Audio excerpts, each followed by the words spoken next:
Boa tarde, amigas, amigos e amigos. Meu nome é Rafael, estou aqui apresentando o seminário Matéria Os Limites do Tempo. Eu não pude estar presente presencialmente, então por isso estou gravando esse vídeo. Queria agradecer a todos, né, e pelo professor, principalmente, por essa oportunidade. O tema do trabalho é o tempo espiralar africano e sua percepção pelo candomblé. E ele é um cruzamento com o texto que eu passei previamente para vocês, da Leda Maria Martins, do Tempo Espiralar, Performance do Tempo Espiralar, é, Poéticas do Corpo Tela, e, na verdade, assim, vou cruzar sempre esse texto com diversos outros autores que percorrem também esse caminho do pensamento africano, e também vou pontuar com algumas questões da minha pesquisa de campo, da minha experiência pessoal no candomblé, no Ilê Axé e Sememó Aganjô de Idé, em Cachoeira, na Bahia. Bom, para falar do tempo esperado africano, a gente vai precisar percorrer alguns caminhos necessários para situar e para basilar essa compreensão, na verdade, porque a gente, né, vai entender que essa percepção do tempo também é uma consequência da sociedade, das culturas, da forma de vivenciar o mundo. Em algumas sociedades africanas, principalmente, vou falar principalmente da sociedade Yorubá. E aqui, começar citando a Leda Maria Martins, né, como ela percebe que essa cultura no Brasil reflete de alguma forma, né, através de interpretações, sem as culturas originárias da África, né, principalmente do culto aos orixás, enfim, outras. Então, toda a cultura representada pelos saberes africanos e indígenas nos contam sobre tecnologias e modos de sustentação dessa herança durante os séculos do tráfico transatlântico e outras rotas transculturais e transnacionais. Conceitos basilares e essenciais para essas culturas foram reterritorializados, reimplantados, refundados, reciclados, reinventados, reinterpretados nas inúmeras encruzilhadas históricas derivadas dessa travessia.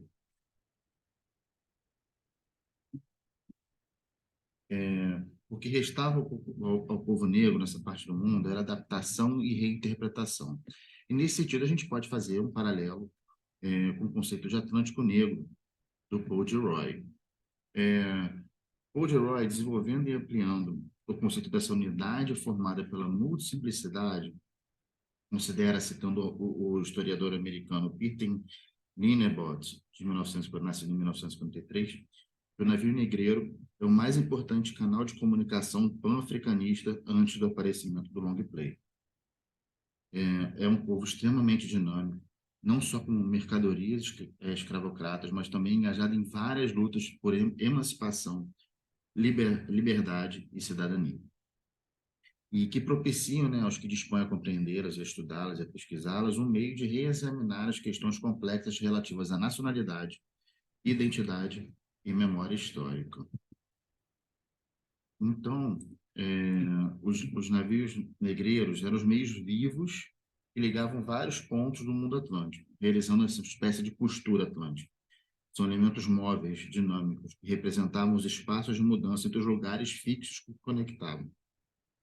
Então, portanto, o navio negreiro deve ser estudado como uma unidade autônoma cultural e política, um meio de conduzir essas divergências e como um modo de produção cultural único.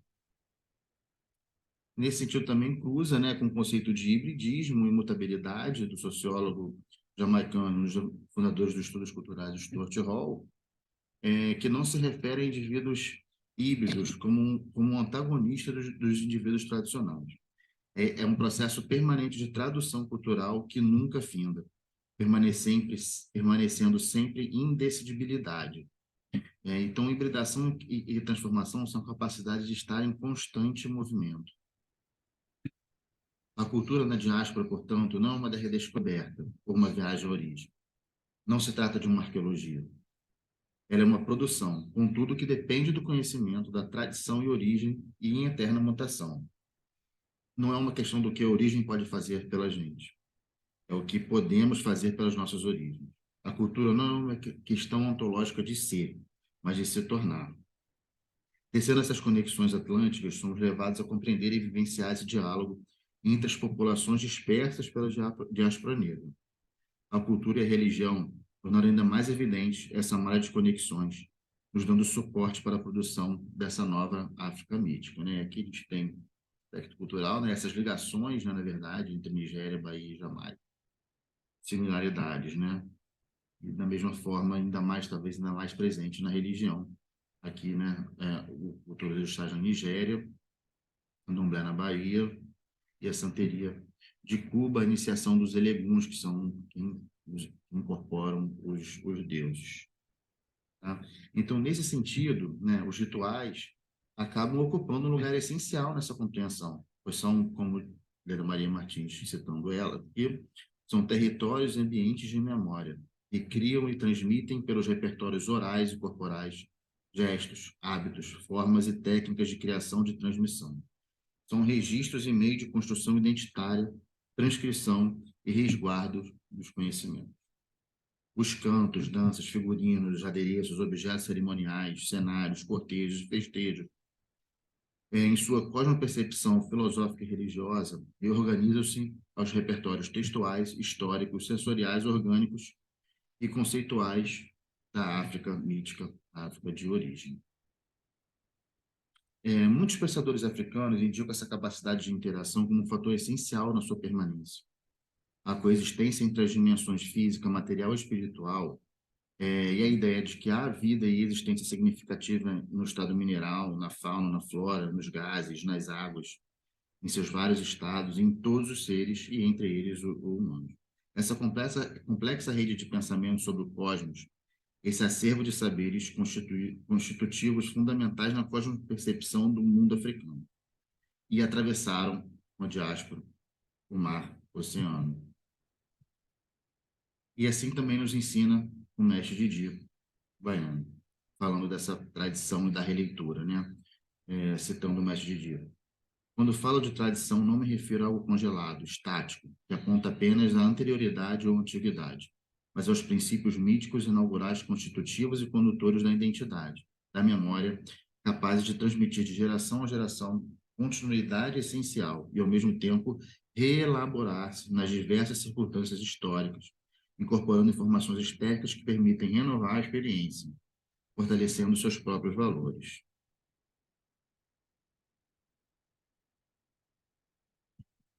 Então, os povos negros se constituem nas encruzilhadas desses múltiplos polissêmicos saberes. O tecido cultural brasileiro funda-se por processos de cruzamentos transnacionais, multiétnicos e multilinguísticos, dos quais variadas formações vernaculares emergem, alguns vestindo as novas faces, outras mimetizando com sutis diferenças antigos estilos.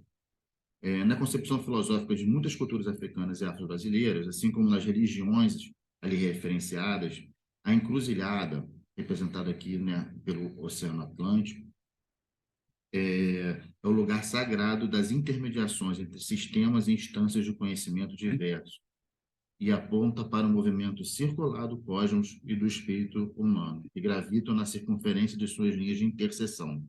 Interseção é uma palavra importante.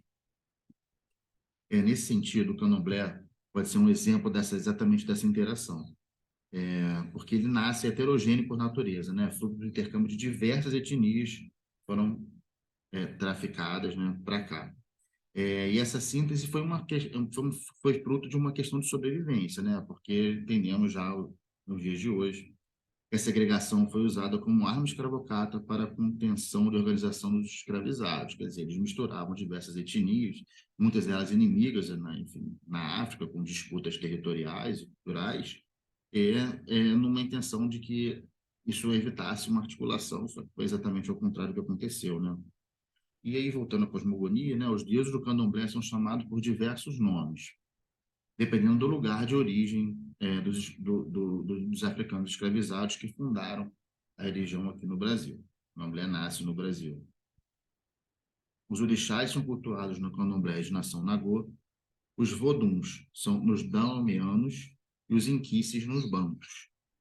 Esses cultos na África são ligados a uma cidade ou a um país inteiro, né, sendo regionais ou nacionais. Xangô é ligado ao Oió, Iemanjá é a região de Egba, Oxum de Jexá, entre outros. Com os fluxos nas migrações internas, esses deuses eles foram sendo levados aos outros lugares diferentes das cidades que originaram, e aí alguns transpuseram essas cidades e acabaram sendo muito maior do que exatamente um culto de uma cidade. Mas em todas essas a gente percebe, na verdade, que a coletividade é um importante articulador social. Né, a origem do orixás é familiar, em função da coletividade. E em algumas sociedades urubás, por exemplo, o indivíduo é compreendido em sua unidade com a comunidade, não existe como forma individual.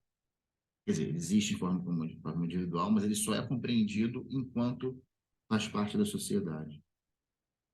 O espírito individual se funde com o espírito da comunidade, como disse Sodré em 2017. E na busca dessa origem, dessa concepção mais coletivista do mundo, alguns autores já acabaram recorrendo aos momentos pré-capitalistas do continente africano para explicar a origem, o que seria a origem dessa forma mais comunitária de se viver. Tá? Um desses estudiosos é o Carlos Moore, cientista social cubano. Seu livro Racismo e Sociedade traça um panorama da história do racismo utilizando diversas teses para a origem, né, do racismo. Então, o autor aponta esse sentido mais comunitário do habitat africano como uma das causas de uma percepção mais positivista do outro. E ele cita diversos autores, né, entre eles Cheikh Anta Diop, historiador, antropólogo, físico senegalês, e o Walter Anthony Rodney, nascido na Guiana. Então, Moore sugere, através desses dois citados autores, que no universo civilizatório africano habitava uma sociedade baseada no sentido de comunidade, onde as propriedades eram coletivas. Essas sociedades tinham características socioculturais nascidas e desenvolvidas pela vida comunal e por valores éticos, morais e religiosos com raízes na solidariedade, com base na cooperação social. Esse fato teria como consequência, acaba tendo uma percepção positiva da maneira de conceber o outro, né? Criando, assim, sociedades onde a xenofilia, o cosmopolitismo e o coletivismo social são dados culturais intrínsecos. É um mundo baseado na existência comunitária e com uma economia que procura, primeiramente, atender às necessidades da coletividade, com uma partilha solidária. As diferenças sociais não são, portanto, pensadas como antagonismo e conflitos, é uma diferença não discriminatória. Essa unidade de terra pertencia não somente ao grupo que a compartilhava, pertencia também, sobretudo, aos que já se foram, ou seja, os que já morreram, à ancestralidade e os que ainda estão por vir, seus descendentes. Esse fato mantinha a noção que o pertencimento de terra era absolutamente coletivo, e os proprietários, né, o que usufruem no presente, são meros guardiões temporários. Tá? O fato é que ainda hoje, em determinadas culturas africanas, a propriedade do lugar é concebida dessa maneira. A ebé, termo iorubá que designa a comunidade, a comunidade religiosa do culto dos orixás, aqui do candomblé no Brasil, negocia com o sacerdote, o rei, deuses e ancestrais por ocupar um espaço de terra, e pede permissão, e os deuses permitindo, ele pode ocupar esse espaço de terra. E as ebés de Iemanjá, de Exu, de Xangô, entre outros, na Nigéria atual, habitam comunitariamente ao redor dos terreiros, dos templos, né? É que a gente vê, na verdade, é uma ebé, e a gente vê aqui, na verdade, os túmulos, né? Na porta de casa, e representando uma representação bem física da forma de lidar com a ancestralidade, com os mortos, com a morte, como a gente vai ver um pouco mais na frente. Outro dado fundamental na compreensão dessas comunidades é que podemos observar que no modelo religioso do candomblé, os seres humanos, as árvores, as casas, os animais e as ervas compõem uma totalidade, e os valores do individualismo e da acumulação capitalista sempre procuraram fragmentar. Sodré 2002. Para o candomblé e para as sociedades africanas oriundas, há uma força que tudo permeia todas essas coisas. Tudo que existe, existiu e ainda existirá no plano físico, está permeado no plano físico e nos outros planos estão permeados por essa força. Então, como consequência, há uma temporalidade múltipla resultando em um espaço ligado a vários tempos. As propriedades do lugar são também as dos tempos unidos a ele através da ancestralidade. Essa força que tudo permeia para os nagôs tem o nome de axé. e não é um tributo a se alcançar. Ele é o próprio ser em uma perspectiva dinâmica. O mundo não é. Ele se realiza, acontece. Não existe comunidades individualizadas, isoladas, mas sempre em conexão e sob influências ou influenciando umas outras. Constituem, assim, um princípio de interação, gerando capacidade de afetar e ser afetado. O axé, para os nagôs, assegura a assistência dinâmica, permitindo o acontecer, o fazer. Sem o axé, a existência estaria paralisada, desprovida da capacidade de realização. Ele é o princípio que torna possível o processo vital. Essa força faz com que os vivos, os mortos, os elementos cósmicos e os sociais interajam, formando os elos de uma mesma indissolúvel cadeia significativa. Intermediando o vivo e o morto, bem como as forças naturais e as do sagrado, estão os ancestrais, ou seja, os antepassados. Eles estão, assim, ao mesmo tempo próximos dos homens, dos deuses e do Ser Supremo, cujas linguagens dominam. Aqui a gente está vendo o Pai Duda, que é o orixá do terreiro, do Axé e Simimó Judidé, segurando a foto da fundadora do terreiro Mãe Judite, a ancestral máximo do nosso terreiro. Bom, voltando um pouco à cosmogonia, ainda para entender, seguiremos na compreensão das sociedades.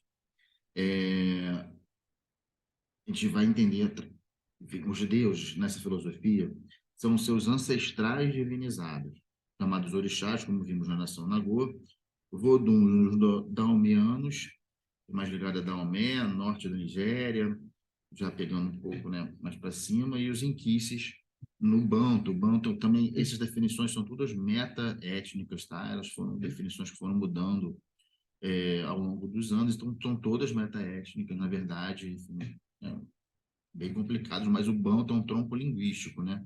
Mas a gente aqui no Brasil considera que os Bantos são da central, né, da África. Então, na África, como visto anteriormente, primordialmente, o culto dos orixás, em que esses ovuduns estão ligados à noção de família, comunidade. Uma numerosa rede familiar originada de um mesmo antepassado, englobando os mortos, os vivos e os que ainda nascerão, a Ebé. Uma ancestral origem dessa rede é divinizado, pois em vida estabeleceu controle sobre as forças naturais, como o raio, o vento, as águas do mar, as águas da cachoeira. Ele também poderia ter virado um mestre em determinadas ações fundamentais para a vida da humanidade, como o trabalho com os metais, no caso do Ogum, da caça, de Odé, da agricultura e do conhecimento da planta, como o sangue. A transformação deste ancestral origem em um Deus que possui o poder de transpor o tempo e se manifestar em Aie. Aie é a dominação da palavra Yorubá que determina o nosso mundo físico, se dá no momento de extrema força de um sentimento. Esses ancestrais divinizados, que viraram os orixás, esses voduns, eles não morreram de morte natural. Como eles possuíam um axé muito forte e poderes sobre as forças naturais, sofreram uma metamorfose em um momento intransponível de intransponível emoção, provocada por sentimentos violentos, que são contados nos itãs, que são as histórias dos orixás.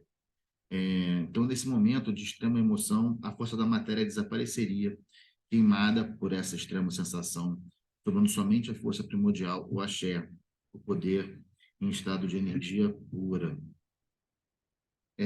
O poder ancestral, o orixá em questão vodus, após sua morte, pode manifestar-se momentaneamente em seus descendentes na Terra, durante a incorporação. Seus descendentes se transformam no veículo que permite ao orixá em que esse vodum voltar a Iaê, nosso mundo físico, para saudar e ser saudado por seus descendentes, que o evocaram. Nesse momento, todos dançam e cantam junto, o mundo dos deuses em sincronia absoluta e total com o mundo dos humanos, interagindo como parentes, familiares e comunidade. A Ebé em festa.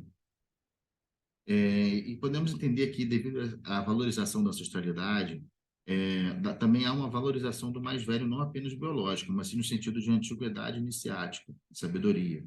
O princípio mais básico da estrutura social iorubá é a senioriedade, definida pela idade relativa, Oyeyumi 2021. O saber não pode ser obtido só estudando ou só lendo, e sim através da experiência ética, com valores, mitos, conhecimentos práticos inseridos na tradição, passada pelos sempre mais velhos aos mais novos. A sabedoria significa também axé, pois saber é ser atravessado por essa força, e a absorção de axé é indispensável à aquisição do conhecimento verdadeiro. Podemos compreender assim que o candomblé traz para o mundo físico a ancestralidade africana a partir de uma delimitação de um território, edificando a África mítica em solo brasileiro, alimentando e potencializado através do axé. É importante destacar que esse cruzamento incessante, destacar esse cruzamento incessante de culturas, né, entre lá e cá. Nas elaborações discursivas e filosóficas africanas, nos registros culturais deles derivados, a noção de encruzilhada, como já vimos, é um ponto nodal que encontra o sistema filosófico religioso de origem iorubá uma complexa formulação, lugar de interseções. Ali reina o Senhor das encruzilhadas, por portas e fronteiras, Orixá, Exu, Elebara. Princípio dinâmico, mediador de todos os atos de criação, interpretação do conhecimento. Citando a Leda Maria Martins. Então, Exu é o que apresenta e que assenta a ontologia do tempo na cosmogonia iorubá, pois é em si mesmo a própria ontologia. É o tempo que simultaneamente curva-se para frente e para trás, e que é, como nos ensina o Sodré, Muniz Sodré, o seu próprio poente e seu próprio nascente. Isso quer dizer que o acontecimento manifesta-se inaugurando algo novo no presente, mas numa dinâmica de retrospecção, passado que se modifica, e de prospecção, que se dá no tornar possível.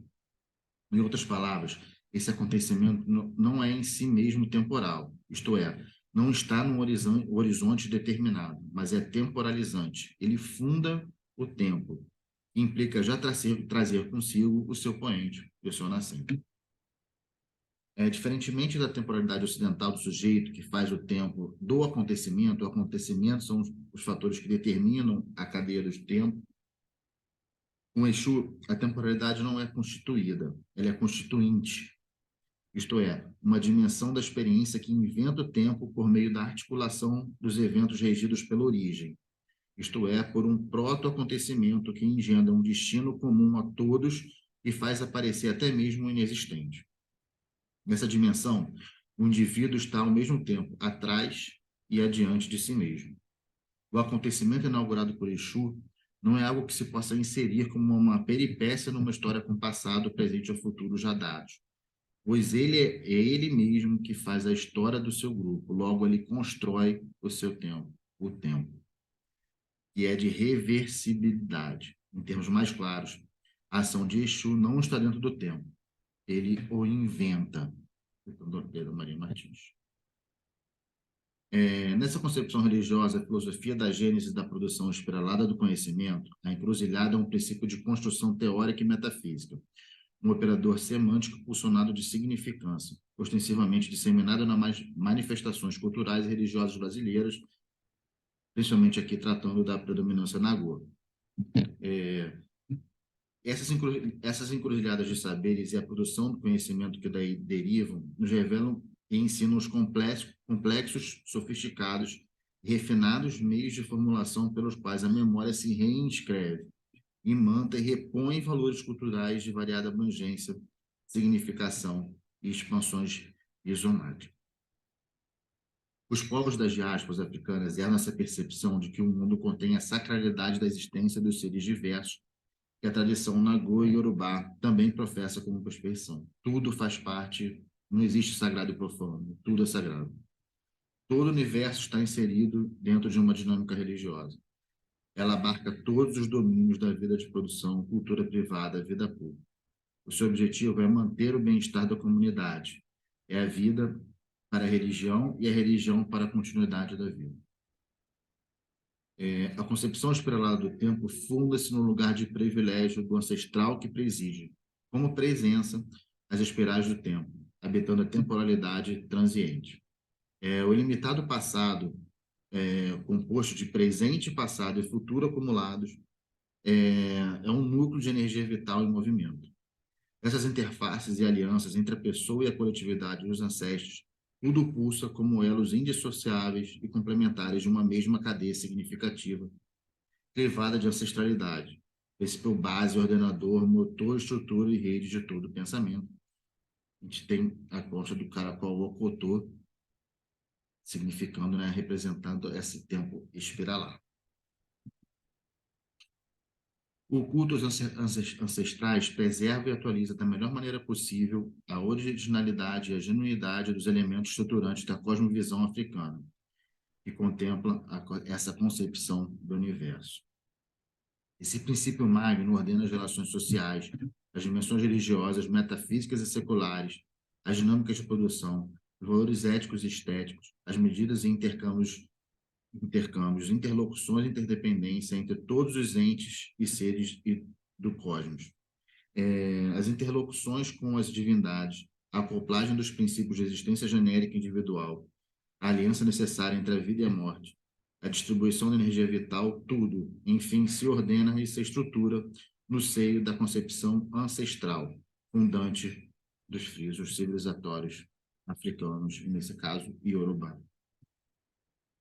A expansão consequente do conceito de família e dos vínculos do parentesco e do pertencimento nas Américas, como aconteceu aqui no Brasil, a EBEA no Brasil, nos candomblés, é uma família expandida, no âmbito da coletividade afro, quer no passado e quer no presente, como uma forma de restituição e de reconfiguração do princípio da ancestralidade, agora aprendido e vivido durante e após a escravidão, pelo engendramento de novos vínculos, nos quais deriva a constituição de uma linhagem familiar mais ampla, como disse, expandida, a família expandida, afetiva e simbolicamente, que passa a congregar os africanos e seus descendentes em comunidades de pertencimento e de ajuda mútua, performada no âmbito das casas, dos terreiros candomblé, também nos festejos de reinados e em outras manifestações culturais afrodiaspóricas.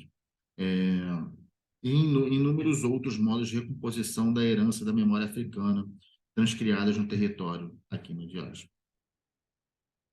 A ancestralidade tanto pode ser concebida como um princípio filosófico do pensamento civilizador africano, quanto pode ser vislumbrada como um canal, um meio pelo qual se espargue por todo o cosmos a força vital, o axé, dínamo e repositório da energia movente, a cinesia originária sagrada, constantemente em processo de expansão e de catalisação. A ancestralidade é o princípio base e o fundamento maior que estrutura toda a circulação de energia vital.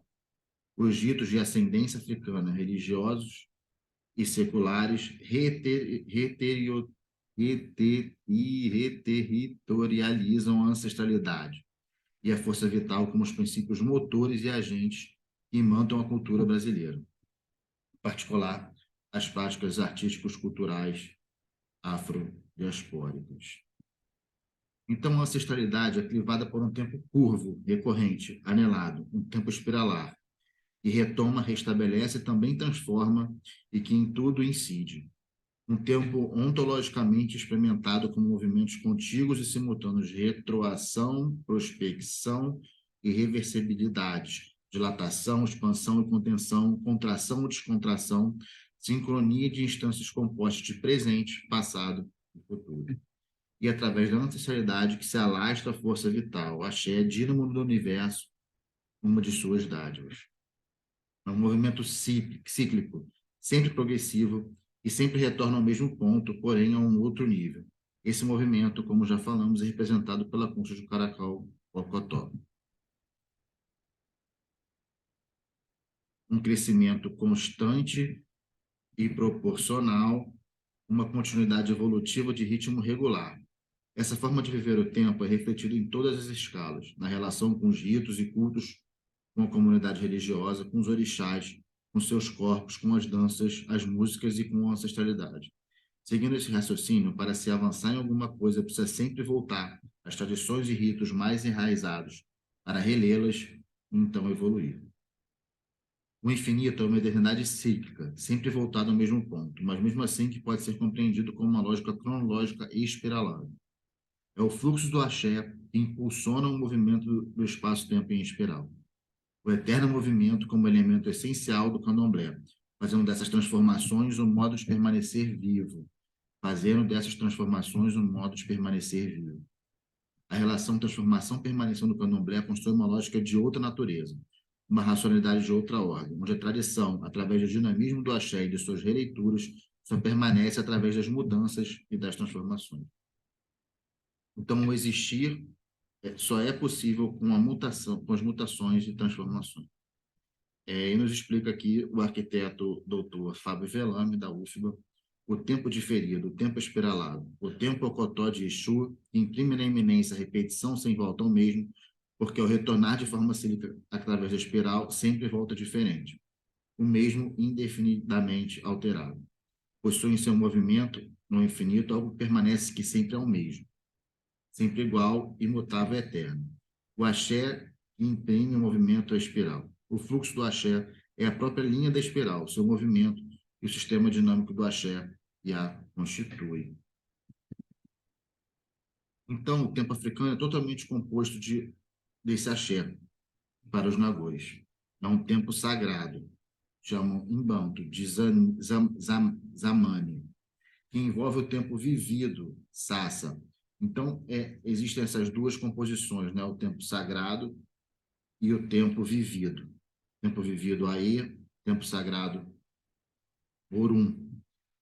Nesse sentido, o passado ele é privilegiado, pois esse é o tempo dos antepassados, Orum é o tempo dos antepassados. O passado, no entanto, ele não é estático, ele é potencialmente transformador. Assim como o visível não se separa do invisível, também o tempo dos mortos não se separa do tempo dos vivos. Esse universo e esse tempo não são vazios. Além de habitados pela força vital, pelo axé, e pela presença dos antepassados, que vivem nessa dimensão Murum transcendente, o universo e o tempo também contêm os humanos. A pessoa é a materialidade do agora, habitada de passado, de presente e de um provável futuro. Essa é a complexidade ontológica no qual o tempo gira para frente e para trás, constituindo o presente. A concepção ancestral africana inclui no mesmo universo as divindades, a natureza cósmica, a fauna, a flora, os elementos físicos, os mortos, os vivos e os que ainda vão nascer em contínuo processo de transformação e de devir. Essa percepção cósmica e filosófica entrelaça no mesmo circuito de significância o tempo, a ancestralidade, a vida e a morte. A morte é um ato necessário na dinâmica de transformação e de renovação de tudo que existe, permitindo um movimento contínuo do cosmos e sua permanente renovação e revitalização. Se no plano familiar a morte significa a perda do indivíduo, no plano coletivo ela traduz o seu enriquecimento, que está se acrescendo mais ancestre. Nesse sentido, a gente pode entender aqui, de novo, através dos eibés, a forma de lidar, né? Os túmulos aqui são na porta de casa, no meio da vila, enfim, né? Mostrando aí fisicamente como acontece isso na realidade. Essa proximidade, né? Entre a vida e a morte. Os rituais de morte compreendem o morto enquanto elemento da estrutura religiosa e do próprio sentido do tempo e elaboração do sistema político. O rito fúnebre é uma das vias mais valiosas de transferência de energia do humano individual para a coletividade. A vida e a morte estão na mesma espiral de concentração, distribuição, de permanência e efemeridade. O ancestro é um acervo da memória e ele, em si, é um acúmulo dessas temporalidades. Nosso mundo natural é sagrado porque carrega ambos, vida e morte, em perfeito equilíbrio para manter toda a existência em movimento. Em movimento. Pode ser na ancestralidade, poder ser na sacralidade de tudo que nos envolve. Poder ser na ancestralidade é poder ser na sacralidade de tudo que nos envolve. Agora vamos ver como essas questões se comportam no cotidiano do terreiro de Candomblé, carinhosamente chamado aqui no Brasil de roça. A gente vai falar principalmente, mostrar alguns exemplos do principal ambiente que compõe a maioria dos terreiros de Candomblé, como barracão. Nesse ponto, que costuma fazer parte do corpo principal da roça, é onde está o ato inaugural de qualquer terreiro, a implantação do axé no solo. O plantar o axé é o ato que torna o lugar, sua arquitetura e o processo construtivo, um meio pelo qual o axé das divindades é trazido para o mundo físico aí e distribuído pela comunidade. O plantar do axé é o marco inicial da instalação de fluxo contínuo de energia entre esse novo lugar, os ancestrais e os deuses. E esse axé é literalmente plantado através de materiais que têm a força dos orixás em um lugar. Lembrando que, para o candomblé, né, nessas culturas animistas, os objetos, os materiais, eles não significam os orixás, eles são os orixás. Então, as coisas inanimadas também fazem parte do fluxo de axé. Esses materiais podem ser objetos, alimentos, plantas, imagens, líquidos, que são enterrados através de rituais em um buraco, em um ponto do chão, escolhido pelo orixá. E aqui vale um parênteses, pois o chão, como um plano horizontal, é uma espécie de cortina entre o mundo físico, chamado de Aê, e o além, a morada dos deuses, chamada de Orum. Costuma-se, né, perceber em vários terreiros, hoje em dia, mesmo nos terreiros, a significância do céu como Orum, mas isso é um fruto das traduções feitas no século XIX, principalmente por católicos, que identificaram Orum como sendo o céu dos orixás, em que se Vundum. Na verdade, o Orum está no chão, e isso é muito significativo, né? Uma outra relação. Então, os objetos de assentamento são enterrados, porque Orum está embaixo da terra. Esse axé plantado no chão está ligado a um outro eixo imaterial, ligado por um eixo material a outro importante assentamento, localizado sob a cumieira. Aqui, assentamento sob a cumieira, geralmente colocada na tesoura central da sustentação do telhado. Também pode estar ligado a um outro assentamento, localizado na própria cumieira, lá em cima do telhado, marcando e sublinhando a ligação entre o mundo físico, Aê, e a África mítica, Orum. E o ápice desse fluxo é um momento da festa pública conhecida com o nome de Xirê, ou Dorozan, os Nagôs, onde, através do canto, do toque dos atabaques, da dança e da relação do corpo com o barracão, abre-se espaço para que os deuses, os orixás, se manifestem em terra através da incorporação. As mulheres de santo dançam em círculos em forma de cruz, mas sempre tendo como referência o axé plantado, alternando o sentido em determinados momentos. Dançam em homenagem a todos os orixás, no caso dos Nagôs e Quetos, e após esse momento o orixá é homenageado através do corpo de uma Yaiô, que é a pessoa que incorpora, também chamada de Elegum na África. O orixá chega em terra, e após ele vai para o roncó, veste suas indumentárias, e vai para o meio do barracão dançar. Esse momento com o orixá em terra é um dos momentos de maior intensidade de axé. E aí a gente tem várias significações, né, desses orixás antepassados estão presentes em corpo no presente, muito significativo. E tem outros aspectos também materiais que podem nos contar um pouco sobre essas temporalidades múltiplas. Por exemplo, no barracão do Semimó, onde a pré-existência funcionava a fábrica da farinha de engenho. Essa pré-existência é anterior a 1916, quando o terreiro foi inaugurado, e tem sua permanência, por exemplo, nas pedras originais do piso do barracão. Estão lá, intocadas. E aí as paredes também são, né, tem diversas paredes originais, construídas antes de 1916, outras construídas pela mãe Judite, e são a maioria das paredes mais antigas são ainda feitas de taipa de mão. Taipa de mão é aquele processo de barro, você faz uma treliça de madeira, depois vai jogando barro com a mão, isso que chama taipa de mão, você vai alisando a taipa de mão até fazer a parede. E nesse sentido, a gente pode perceber que a mão da mãe Judite e dos diversos filhos de santos da casa durante várias épocas estão impressos na parede. Aqui a gente vê as marcas dos dedos, né? E demonstra também como acontecem os processos construtivos no candomblé. As obras são feitas em multirão. O coletivo EBE se reúne para uma realização. É o axé interferindo no mundo material. Então, a construção coletiva ela é realizada simultaneamente a produção, utilização e permanência do axé. E nesse sentido, como o axé costura o tempo, ele traz os outros tempos, os tempos ancestrais, também para o presente, o ato físico do Aie. Então, o ato de edificar, reformar, conservar ou restaurar é realizado sempre nessa duplicidade relacional, a construção física propriamente dita e a afirmação existencial através da potencialização do axé por rituais. E a feitura do Mariô é outro processo que percorre diversas questões levantadas até agora. Mariô é essa cortina feita da palha de dendê, ele é um fruto da intervenção humana na folha do dendenzeiro, né? Elas são retiradas do pé e a folha precisa ser batida no chão para começar a abrir e depois são desfiadas, como a gente está vendo aqui, a Ebé desfiando os, os mariôs. O próprio caule serve de viga para essa cortina de folhas desviadas que são colocadas em todas as portas e janelas do terreiro. Essa cortina anuncia que ali se utiliza para perceber o mundo mais que a visão. É um lugar onde todos os sentidos são utilizados para a compreensão desse lugar. E através dessa cosmopercepção é que se encontra um lugar regido pela Ebé em busca da harmonia com os deuses.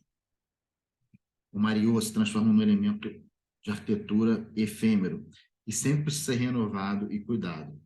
Um elemento natural modificado pelos humanos que estabelece um plano vertical que liga o mundo dos humanos ao mundo dos deuses.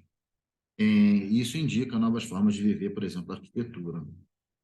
E esse processo todo de desfiar, ele foi trazido da África por Mãe Judite. Então, é isso, né? Todo ato de construção, todo ato, todo fazer, ele está carregado de outros tempos constituintes.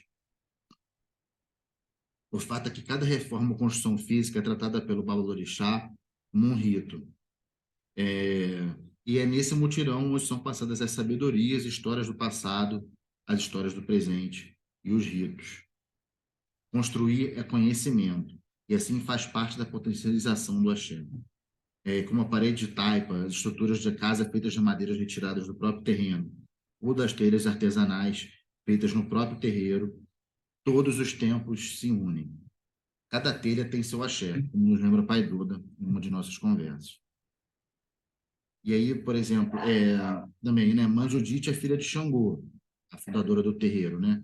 Então, as cores vermelhas e brancas são as cores utilizadas na roça não por suas qualidades estéticas, porque elas são a força do orixá.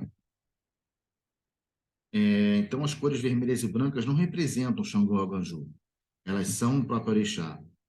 E aí as bandeirolas, as paredes, os detalhes também trazem o axé de Xangô, a estética definida pelo tipo de energia que se quer invocar.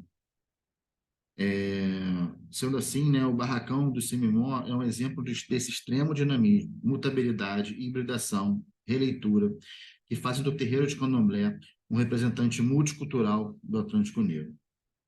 E o mais importante são espaços de convivência da comunidade, onde todos se encontram para confraternizar, pela luta política pela identidade e para comemorar o orixá em que isso é Vodum, em terra. Então, através dessa análise, a gente consegue perceber os diversos tempos ligados materialmente, através dos materiais das paredes, do processo de fazer, e imaterialmente, através dos orixás em terras, quando são incorporados. A gente entende, compreende um pouco melhor, observa melhor como acontece nesse mundo físico aí, toda essa multiplicidade temporal, essa policronia vivida no dia a dia da roça. E é impressionante quando você sai do tempo normal, de fora do terreiro, e entra na roça, que é quase um processo de descompressão de mergulho. Você fica parado no barracão, conversando, vendo o vento, vendo os bichos no quintal, até você conseguir entrar no tempo dos orixás, essa temporalidade, e viver essa temporalidade múltipla. Então, quem tiver a oportunidade de ir no terreiro, de ir num xirê, num dorozã, e vivenciar essa temporalidade múltipla, é, é altamente recomendável que você experimenta essa temporalidade. Isso é muito significativo. E a gente percebe que, assim, né, o candomblé traz para o Brasil essa vivência dessa temporalidade espiralar africana no cotidiano da roça. É isso. Muito obrigado.